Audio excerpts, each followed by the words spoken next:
Good evening everybody and welcome back. Now this is my second Anigrand kit review. Yes, I have decided to commit economic suicide, unfortunately, and these are the last models I will be buying in the whole of 2024 and 2025. And because basically I've sorted out everything I need for my What If Air Force to carry me through for a couple of years. Now, the big area that I was struggling with was heavy lift, and the C-133 Cargomaster is certainly a heavy lifter. In fact, it was the world's first heavy lifter and set the patterns for the aircraft that followed. So you will see a lot of the ancestors of this aircraft have similar features.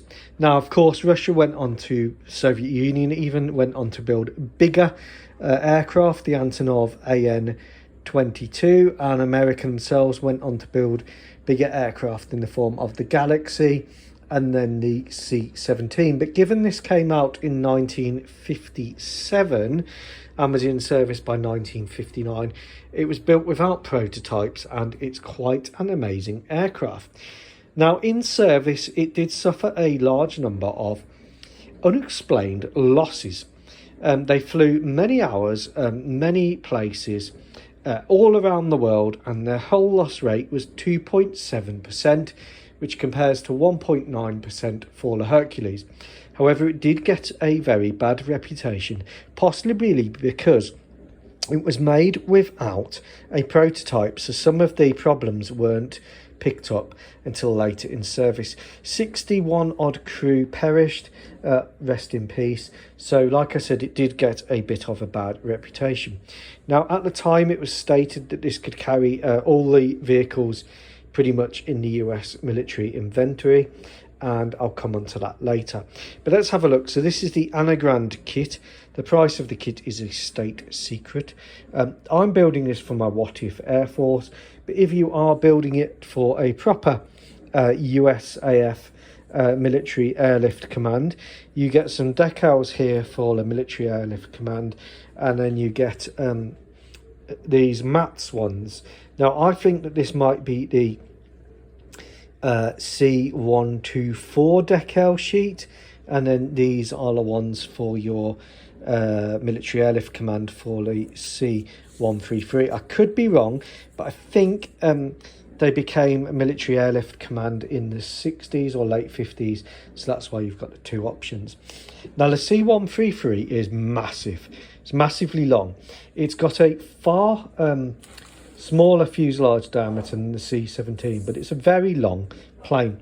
So in terms of length, if we start here at the tip of the radome, which reminds me of the Argosy, the flying so here we go, 30 centimeters to there, and then we'll take it from there, 30 centimeters, so that's 60. So we're looking at 69 centimeters. The wingspan, we are looking at 30 to there, 34 centimeters, and these wings are huge. Now, the aircraft does come with two fuselage parts, front and rear on each side, and the wings are separate, so you get the bottom wing underneath and then the top wing. Now, these castings by Anigrand are absolutely beautiful. This is some of the nicest resin I have seen. Very clean. Does need clean up like any resin kit. And the main areas it needs clean up are here on the fuselage joins. But when you do start cleaning them up, you can see how even before final cleanup and cutting, look how good that fit is there. So as long as it builds like this, I'll be very impressed. Moving on, you get a very basic set of instructions, which makes the frog ones look good. And then you get a paint guide. So these in service were silver, and I think one was light grey. Basically, you have to do these lines yourself by the look of it, because they're not part of the decal sheet. I know that Hannants and other people sell like line things where you can take them on Tamiya tape.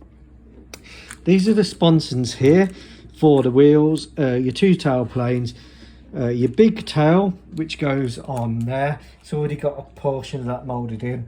The engines, these were T-34 engines, a couple of different variants, 6,000 and 7,000 horsepower each, which is quite a lot.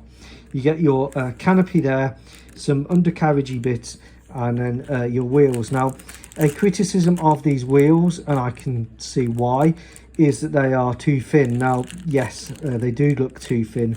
Even the Hercules ones look bigger. Now, this was never designed for rough field operation, but they do look a bit thin. Now, I can't be bothered really to fix those because I don't have the skill, in all honesty.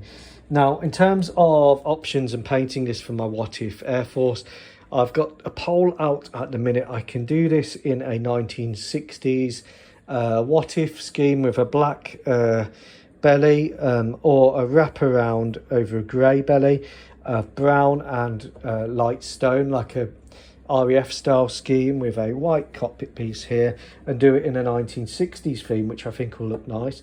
Or I could do it in a 1970s theme with a grey underside and dark green and sand. Or I could do it in a modern scheme, completely modernised, with 6-bladed propellers going on here to replace the archaic looking 3-blade propellers. So let me know.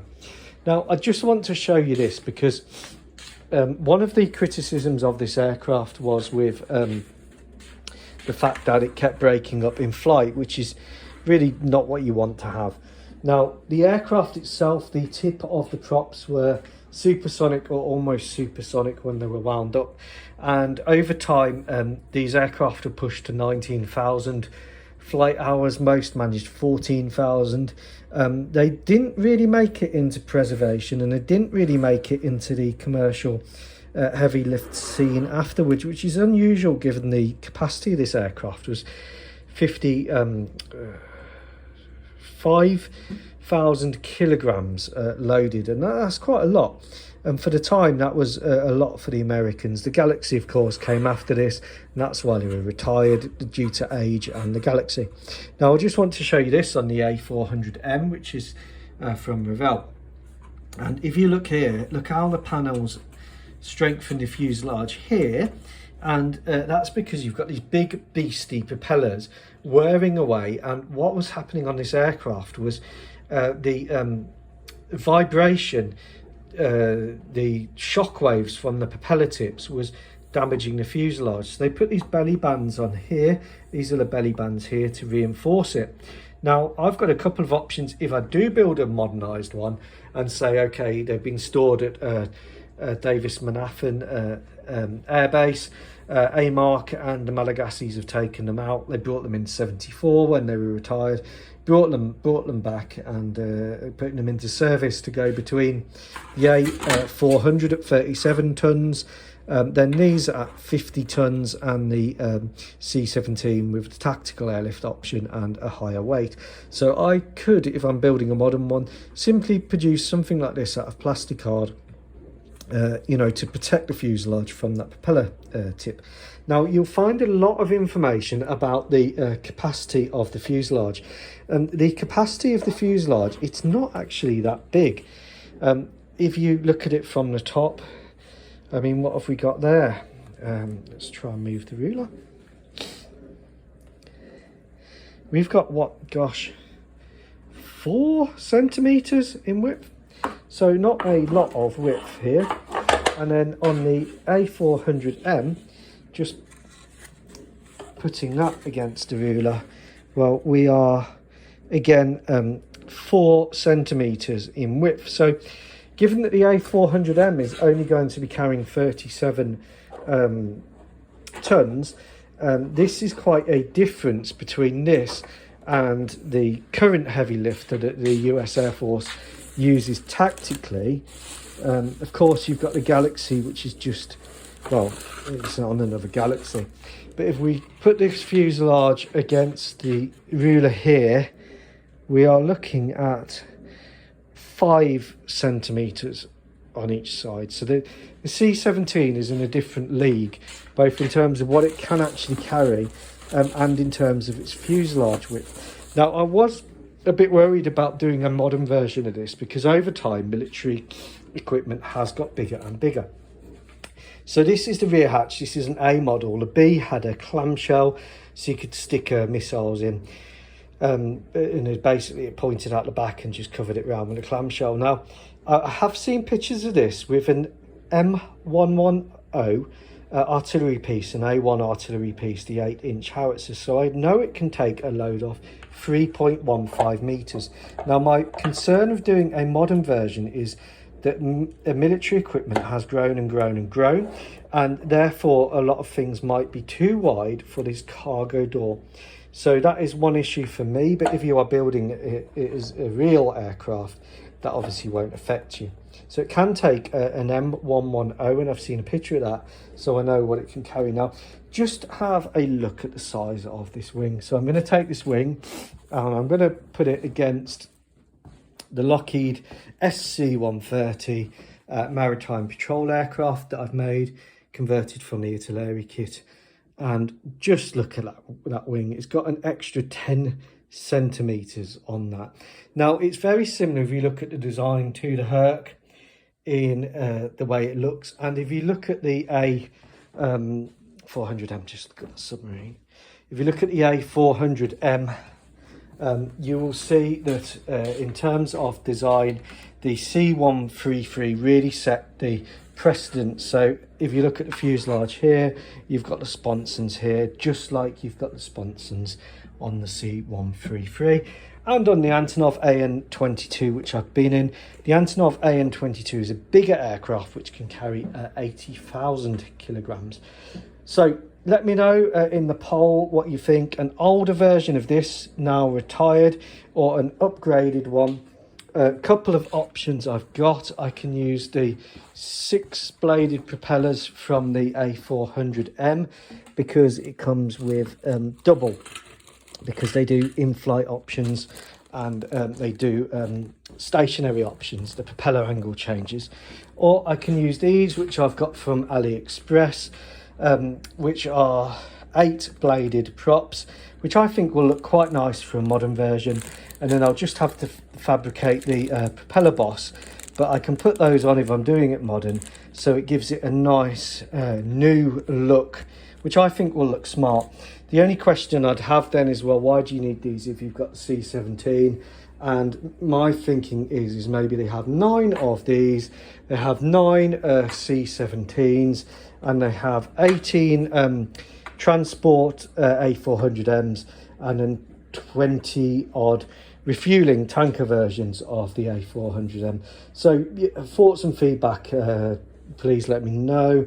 Like I said, most people will be building it as it should be in the 1960s.